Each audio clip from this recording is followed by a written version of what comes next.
Every single day, we're faced with moments that test our patience and rattle our calm.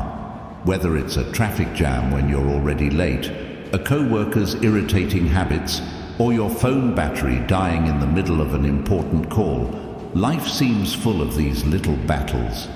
It's not just about these minor irritations, though.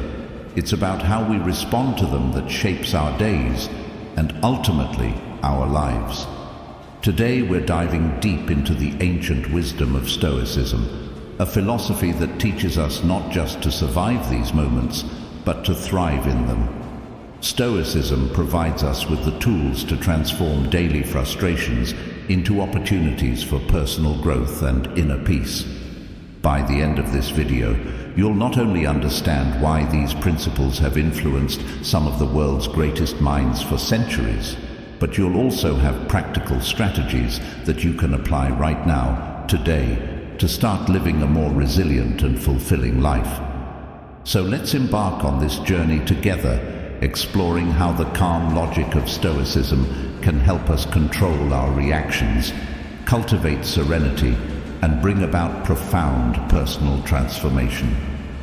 If you appreciate what we're diving into today and want to keep learning together, do me a simple free favor by hitting the subscribe button, and make sure you don't skip any part of the video to get the full transformative insights we're about to explore. Let's get started. Lesson number 1: recognizing anger as natural. It's important to remember that everyone feels angry sometimes. It's part of being human. But here's where Stoicism steps in with its profound wisdom. Stoicism teaches us that while we can't always control what happens to us, we can control how we respond. This is pivotal in transforming our relationship with anger. Think about it. When something goes wrong or someone frustrates us, our first instinct might be to react with anger. But what if, instead, we paused and considered this reaction? Stoicism encourages us to see these moments as opportunities to practice virtues like patience, understanding, and resilience. By acknowledging anger as a natural emotion, we set the stage for learning how to handle it more effectively. The Stoic philosophers like Epictetus and Marcus Aurelius often discussed the concept of not being swayed by external events, but instead focusing on our internal responses. They believed that our emotions, including anger, come from our judgments about events, not the events themselves. So, when we feel angry, it's often because we're placing a particular value or judgment on what's happened.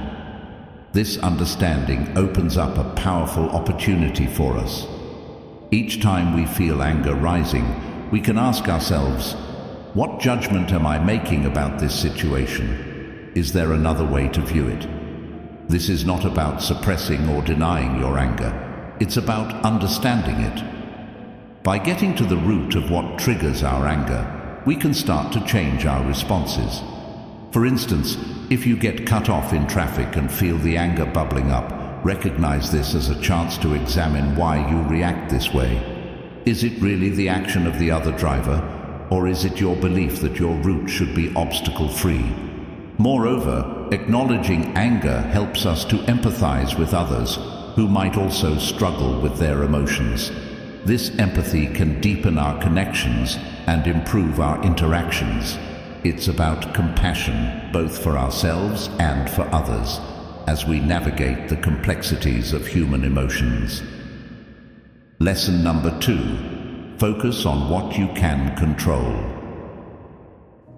This idea is at the heart of Stoic philosophy and is incredibly liberating once you truly grasp it. Think about it. So much of our frustration and anger stems from situations or people we simply can't change, no matter how much we might want to. The Stoics, like the wise Marcus Aurelius, taught that the real power lies in recognizing the difference between what we can control and what we can't. You control your thoughts, your decisions, and your actions. That's it. Everything else is more or less out of your hands. Other people's actions, the weather, the past, and much of the future. But here's where it gets interesting. By focusing on our own reactions and attitudes, we reclaim a tremendous amount of power. Instead of wasting energy on the uncontrollable, we invest it in what we can actually influence. Let's make it practical. Say you're working on a group project and someone isn't pulling their weight. It's easy to get frustrated, right? You might even feel your temper rising. But ask yourself, what part of this situation can I actually control? You can't make your teammate work harder, but you can control how you respond to the challenge. Maybe it's a conversation about expectations, or perhaps it's reallocating work within the group. By shifting your focus like this, you not only reduce your own stress, but also open up more constructive ways to address the problem. Another aspect of this Stoic principle is accepting that some things are just beyond our control. This acceptance doesn't mean resignation. It means understanding where our power truly lies. It's about not letting external events dictate your peace of mind. For instance, if you're stuck in traffic and you're getting irritated because you're going to be late, pause and think, can I control the traffic? No. But what can I control? Your reaction. Maybe you turn on an audiobook or some calming music, or use the time to think through your day. The beauty of focusing on what you can control is that it gradually builds a stronger, more resilient mindset.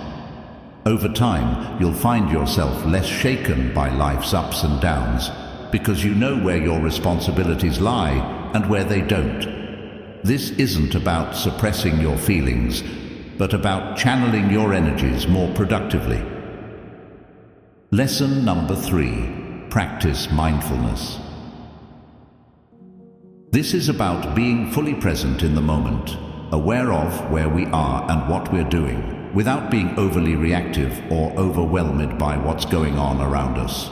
This aligns beautifully with Stoic teachings, which emphasize awareness of our thoughts and actions and maintaining control over our reactions to external circumstances. So, why practice mindfulness? Because it helps us to pause between our experiences and our reactions to them. By becoming more mindful, we can choose responses that align with our values and goals instead of getting swept away by emotions. This is particularly useful when dealing with anger or frustration. For example, when someone says something that upsets you, instead of immediately reacting or snapping back, mindfulness allows you to take a step back. You notice your emotional surge, but choose to observe it passively without acting on it immediately. This space that mindfulness creates is not just calming, it's empowering. It gives you the chance to choose a response that you won't regret later. Let's talk about how to incorporate mindfulness into daily life, because it sounds great in theory, but it's in the practice that the real magic happens. One simple technique is to focus on your breathing. When you find yourself feeling anxious or angry, take a moment to concentrate on deep, slow breaths. This focus pulls your mind away from the triggers of stress or anger and brings you back to what you can control, your breath.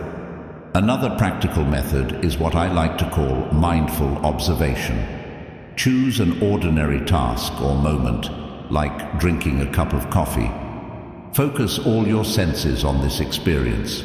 Notice the aroma, the heat of the cup in your hands, the taste.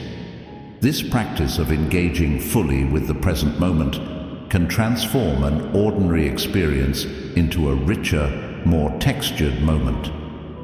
What's fascinating about this is that it trains your brain to apply the same level of awareness to more challenging situations. When anger or frustration arises, you'll be better equipped to handle it with the same focus and calm. Stoicism also teaches us about the impermanence of our experiences. Nothing lasts forever, not even our emotions. Mindfulness complements this by helping us to experience our feelings without judgment. Acknowledge that you're angry, recognize it, but also remind yourself that this anger is just a passing state. It's not who you are, and it doesn't control you unless you let it. Lesson number 4. Accept impermanence. The idea that everything changes and nothing lasts forever is a universal truth that can help us navigate life's ups and downs with more grace and less frustration. It's about understanding that our circumstances, emotions, and even our thoughts are constantly in flux, and learning to embrace this constant state of change rather than resisting it. Think about how often we get upset because things didn't go as planned. Maybe it was a job promotion that didn't come through, a relationship that ended unexpectedly, or a sudden change in our health. Our first reaction might be to resist these changes, to get angry or sad. But Stoicism invites us to look at these situations differently, through the lens of impermanence. When we truly grasp that nothing is permanent, we start to realize that our anger or disappointment is also temporary. This doesn't diminish the importance of our feelings, but gives us a more balanced perspective on them. Embracing impermanence allows us to live more in the present and worry less about the past and the future. If you know that everything is temporary, you begin to appreciate your experiences and the people around you more deeply. You don't take things for granted because you're aware that circumstances can change at any moment. This awareness can be incredibly freeing. It reduces the sting of negative events and enhances the joy of positive ones. Now, how do we practice accepting impermanence in daily life? Start by reflecting on the transient nature of your surroundings and experiences. For example, watch how the seasons change, observe how your feelings shift throughout the day, or how your relationships evolve over time. These observations can be reminders that change is the only constant. Another way to integrate this into your life is by adjusting how you respond to disruptions or unexpected changes. Instead of reacting with frustration when something doesn't go your way, take a moment to acknowledge that this change is part of a bigger flow of life. It's an opportunity to adapt and grow. Think about a time when something didn't work out as you had hoped, and then something better came along. Often, it's only in hindsight that we see how these changes were beneficial. Stoicism doesn't just ask us to accept impermanence. It encourages us to find strength in it. Each change and ending is a chance to practice resilience and flexibility. By fostering this mindset, we not only cope with life's challenges more effectively, but also learn to move through them with a sense of peace and anticipation for what's next.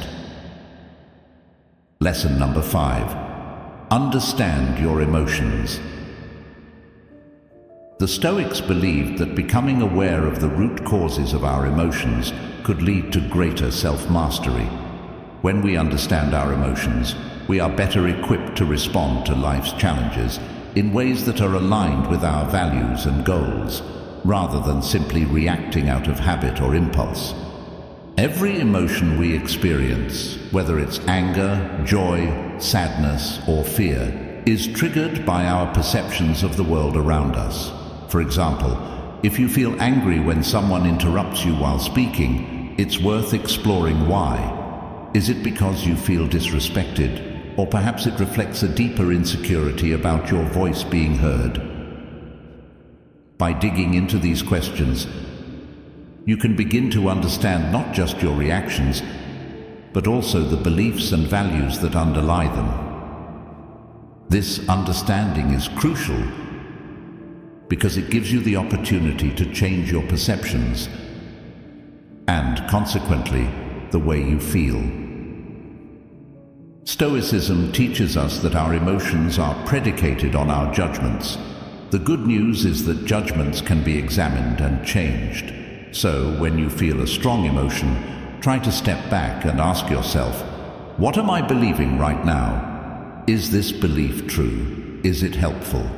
This kind of questioning can be very powerful. It allows you to shift your perspective and choose a different emotional response, one that serves you better. For instance, if you're feeling anxious about a work presentation, it might be because you believe that you must perform perfectly, in order to be respected. But is this really true? Likely, your colleagues value your effort and sincerity more than perfection. Recognizing this can alleviate some of your anxiety and help you approach the situation with more calmness and confidence. Practically speaking, journaling can be an incredibly effective tool for understanding your emotions. By writing down what you feel and exploring why you feel it, you can uncover patterns and triggers that you might not be aware of otherwise. This reflection not only helps in the moment, but also builds a sort of emotional intelligence over time that can make you more resilient and adaptable. Another approach is to discuss your feelings with someone you trust, a friend, a family member, or a mentor. Speaking about your emotions can provide new insights and perspectives that you might not have considered. It's often through dialogue that we come to new understandings about ourselves and our relationships. Embracing the Stoic approach to emotions isn't about suppressing what you feel. On the contrary, it's about engaging with your emotions in a proactive and reflective way. It's about taking control of the narrative of your inner life. By understanding your emotions, you're not just reacting to the world, you're actively shaping your experience of it. Lesson number 6. Develop patience. Stoicism teaches us the value of patience not just as a way to endure, but as a method to transform our experiences. Patience, according to Stoic philosophy, isn't just about waiting. It's about how we behave while we wait. It's about maintaining our composure and dignity in the face of life's delays and challenges, understanding that these are often outside our control. In our daily lives, we encounter countless situations that can trigger impatience, from a slow-moving line at the grocery store to a traffic jam or a delayed response from a colleague. Our first instinct might be to feel irritated or stressed, but here's where Stoicism comes into play. It encourages us to see these moments as opportunities to practice virtue. Every instance of delay is a chance to exercise patience, to reinforce our ability to stay calm and collected. So, how can we develop patience in practical terms? One effective approach is to adjust our expectations. Often, our impatience stems from a mismatch between our expectations and reality. If we start by acknowledging that delays and obstacles are natural parts of life, we're less likely to get upset when they occur. This doesn't mean lowering our standards, but rather aligning our expectations with the fact that the world won't always operate according to our preferences. Another key method is to use the moments of waiting as opportunities for growth and reflection. If you're stuck in traffic, instead of fuming over the delay, you can turn it into a valuable time. Listen to an audiobook, practice deep breathing, or simply reflect on your day. This shift in perspective turns a frustrating situation into a productive or relaxing one. Practicing mindfulness is also a powerful ally in developing patience. By being present in the moment and fully engaging with it, we can distance ourselves from the feelings of urgency and restlessness that often accompany waiting. Mindfulness helps us cultivate a peaceful state of mind that buffers us against the stirrings of impatience. Stoicism not only advocates for patience, but also for understanding the impermanence of our current state. Remembering that this too shall pass can help us endure unpleasant situations. Whether it's waiting for a delayed flight or enduring a long recovery from an illness, the knowledge that it is temporary makes it more bearable. Finally, celebrating small victories is crucial in developing patience.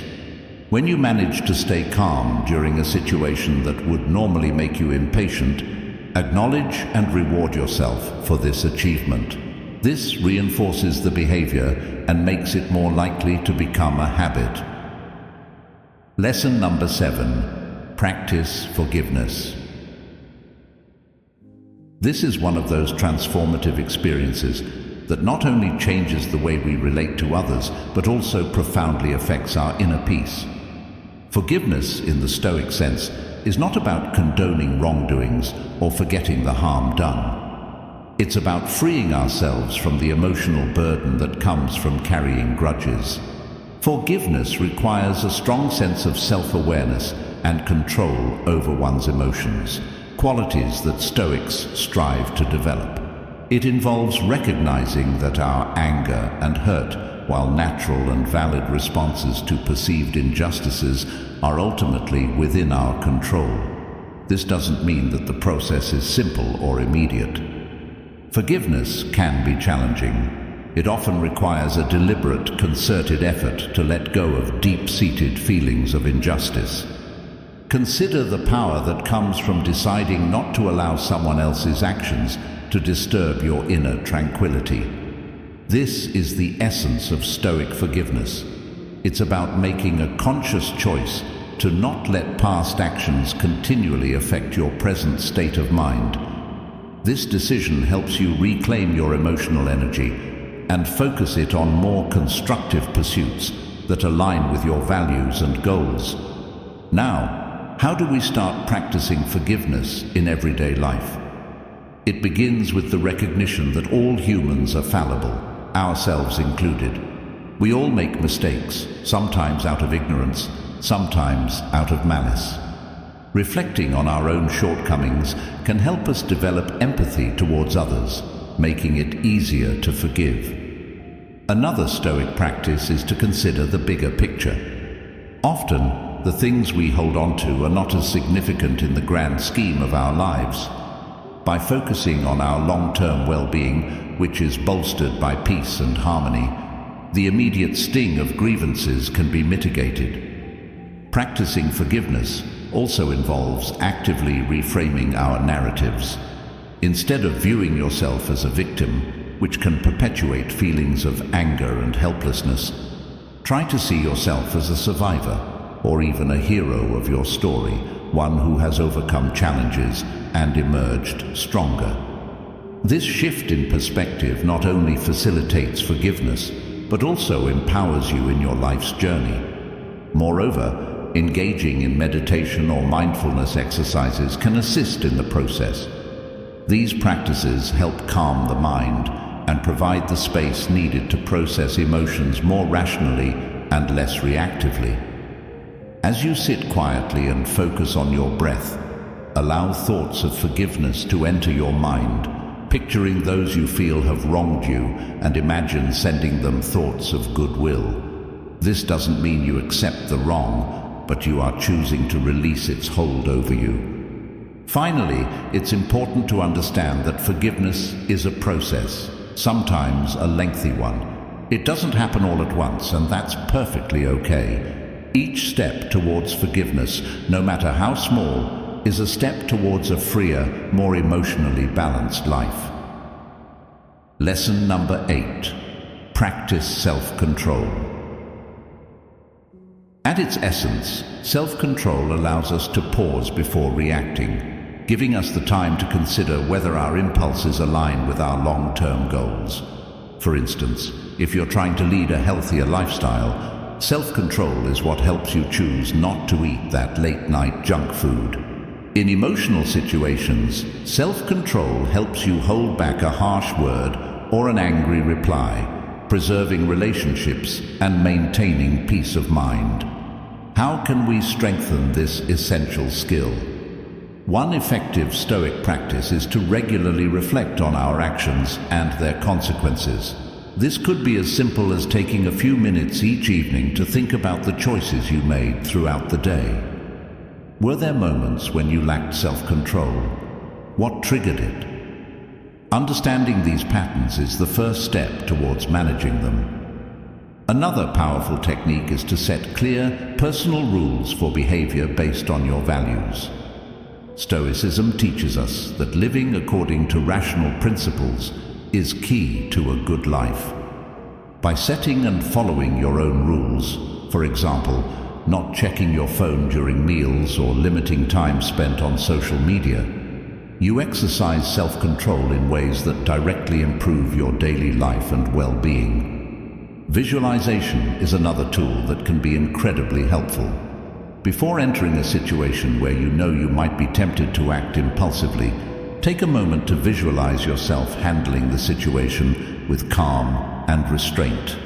Imagine the satisfaction you'll feel from acting in accordance with your principles. This mental rehearsal can make it much easier to keep your cool in the heat of the moment. It's also beneficial to gradually increase your tolerance for discomfort, which is a big part of what self-control is all about. The Stoics believed that by voluntarily exposing ourselves to discomfort, whether it's cold showers, fasting, or resisting urges, we can strengthen our willpower. These practices teach us that we can endure discomfort and that it's often not as bad as we fear. This realization directly feeds into our ability to exercise self-control in more complex emotional or social situations. Lastly, remember that practicing self-control is a journey, not a destination. There will be times when you falter. That's just part of being human. What matters is that you recognize these moments, learn from them, and continue to strive for improvement. Each act of self-control, no matter how small, is a victory in its own right and a step towards becoming a wiser, more balanced person. Thank you for joining me today at Stoic Journal. Remember, every step towards mastering your emotions is a step towards a more peaceful life. Don't forget to check out one of the suggested videos on your screen to continue your journey in Stoicism. Together, we're not just learning, we're transforming.